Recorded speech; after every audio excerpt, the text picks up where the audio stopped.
The Prison Boss Narcissist, School and Cadre. Hello, I'm H.G. Tudor. In a separate video, I detailed to you a report about the recent conviction of Cherie Spencer, who was sent to prison for 4 years as a consequence of a 20-year campaign of abuse against her husband. I detailed in that an examination of her behaviours over that sustained period of time and an examination of admitted evidence from her because of her guilty plea, which enabled us to form the conclusion that she is indeed a narcissist, and I provided you with the reasons why. We then turn, of course, to the question of her school and cadre. We don't have the fullest information about her, and therefore there may be some caveats in relation to this. Let us deal with the question of her cadre first. As you know, I divide individuals who are determined to be narcissists into categories of victim, somatic, cerebral, or elite. If you'd like to understand more about what those categories mean, I would invite you to access the H.G. Maul series, which you'll find in the Knowledge Vault, and also to read more about those categories in my excellent book, Sitting Target, which is available on Amazon and also in the Knowledge Vault. She will, of course, have the victim mentality of all narcissists, and this was repeatedly demonstrated by her blame shifting that she engaged in. However, the level of her brutality, and from the information provided, does not suggest that she was an individual that was showing a lot of victim traits. She didn't seem to be a serial complainer, somebody that needed mothering. Although there was reference to anxiety, which is a victim trait, and the fact that she utilised ill health as an excuse, which is also a victim trait, there was not a range of indicators that would support a finding that she was a victim. Therefore, although she has that mentality, she would not get over the evidential threshold to be found to be that of a victim. With regard to cerebral factors, she's evidently of some intelligence. We don't know whether she'd attained a degree in her life. We don't know what her interests were in terms of, was she somebody that was interested, or is she somebody that's interested in art and film and literature, politics and world events? There seems to be some interest, at least in current affairs, given the nature of what she was doing. But there is, at least from the information provided, there's no aboundment of information that would support a finding that she was cerebral. And therefore, on the information as presented, we would exclude that from the analysis. Also, there's insufficient to even place her within elite. This means that by deduction, we would place her within the largest category, somatic. That's supported by the fact that you would describe her as reasonably good looking. She's apparently body conscious. You can see that she's clean and well groomed. There appears to have been some kind of preoccupation about money because of the financial issues that had arisen. We don't know what the sexual behaviours of her were, but we can also see from some of the pictures that were provided in relation to her that she likes to dress up and show off in that respect, and therefore is somebody that would probably be interested in being seen in expensive places, that enjoyed going out, and may well have been an individual that was interested in fashion and travel, etc.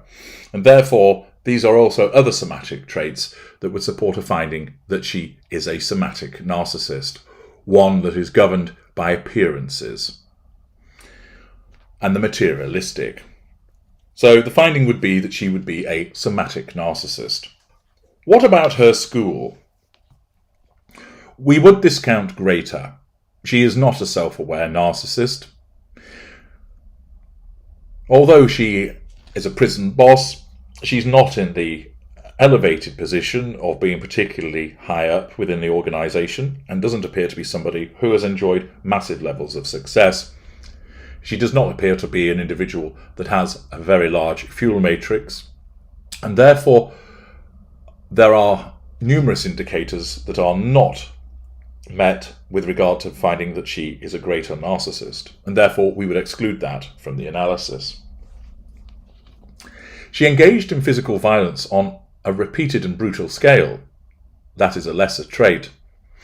There were repeated examples of the exhibition of heated fury, which is also a lesser trait. There was the destruction of property, which is also a lesser trait. There appears to have been some financial problems with reference to the debt that both of them were in. That is a lesser trait. She clearly has a low threshold on her ignited fury, evidenced by the fact that she would erupt very easily.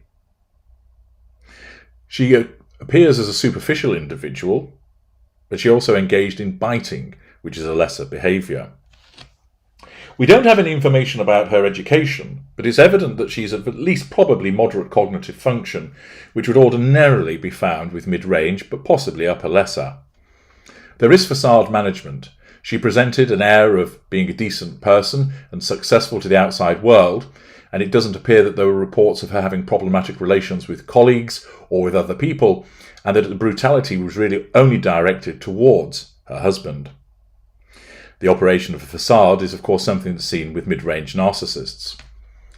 We don't have any information as to the level of charm by which she operated, and therefore we can't answer. She certainly seems, with regard to the behaviour that she exhibited towards her husband, to have low charm, but it might be that she could have had a more charming facade towards the outside world. That part is difficult to establish. With regard to cognitive function, as I've mentioned, it's most likely that she'd be of moderate cognitive function, found within upper lesser or possibly mid-range. They lived in an upmarket area, which suggests they lived in a decent property, which would also be mid-range, possibly upper lesser. Her manipulative palette, in terms of the range of manipulations, accords with primarily mid-range. Overall, there are strong lesser traits, and therefore the first thought might be that you would place her within the lesser category. She wouldn't be lower lesser, she's held down a job. Middle lesser might be a consideration, but again she seems to be too successful for that position. Would upper lesser be appropriate? Well, in some circumstances your mind might have been going towards upper lesser type B. Upper lesser type A would not be appropriate, because we don't really know the charm level by which she operated, and she doesn't appear to be that affable of an individual. Nevertheless, the reason that we don't stay within lesser is the simple fact that she operates a facade. To the outside world, she appears like a decent person, and as mentioned, we don't hear reports of her regularly falling out with friends, we don't hear reports of her having haphazard employment and falling out with colleagues, etc. She kept a lid on matters there, which supports that there was a moderate threshold on her ignited fury externally, but in the home environment, she only had a low threshold there. The facade did its job externally. She is far too aggressive for middle range A and middle range B. She doesn't appear to be somebody that uses pity plays particularly often, and doesn't operate on the basis of thinking the world is against her and the universe has cursed her. Nor does she come across as an overwhelming angel, so we would exclude middle range A and middle range B. Upper mid-range is a possibility because she appears to have enjoyed some success, and we don't know how polished and articulate she was. And therefore, that could be, if we were given more information about her dealings with other people and the success that she was enjoying, it's a possibility that she could get into upper mid-range. But most likely, given the strong lesser traits that have been exhibited, combined with the fact that she operated an external facade but was brutal at home, absent any additional information, the most likely outcome for her is that she's a lower mid-range narcissist. As I say, there's a possibility she could be upper mid-range, and upper mid-rangers could use this level of violence on the home front.